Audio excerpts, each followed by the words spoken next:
சங்கீதம் அதிகாரம் 97. கர்த்தர் ராஜரிகம் பண்ணுகிறார்.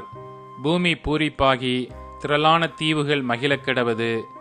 மேகமும் மந்தாரமும் அவரை சூழ்ந்திருக்கிறது.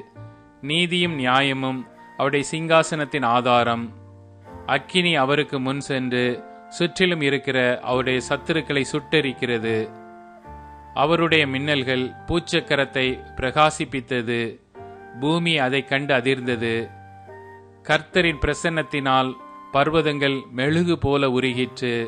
சர்வ பூமியினுடைய ஆண்டவரின் பிரசன்னத்தினாலேயே உருகி போயிற்று. வானங்கள் அவருடைய நீதியை வெளிப்படுத்துகிறது. சகல ஜனங்களும் அவருடைய மகிமையை காண்கிறார்கள்.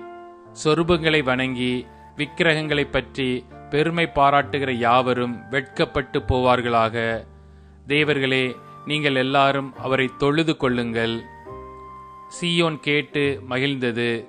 கர்த்தாவே, உம்முடைய நியாய தீர்ப்புகளின் நிமித்தம் யூதாவின் குமாரத்திகள் களி கூர்ந்தார்கள். கர்த்தாவே, பூமி முழுவதுக்கும் நீர் உன்னதமானவர்.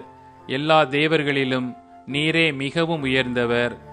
கர்த்தரில் அன்பு கூறுகிறவர்களே, தீமையை வெறுத்து விடுங்கள். அவர் தம்முடைய பரிசுத்தவான்களின் ஆத்துமாக்களை காப்பாற்றி துன்மார்க்கரின் கைக்கு அவர்களை தப்புவிக்கிறார். நீதிமானுக்காக வெளிச்சமும் செம்மையான இருதயத்தாருக்காக மகிழ்ச்சியும் விதைக்கப்பட்டிருக்கிறது. நீதிமான்களே, கர்த்தருக்குள் மகிழ்ந்து அவருடைய பரிசுத்தத்தின் நினைவு கூறுதலை கொண்டாடுங்கள்.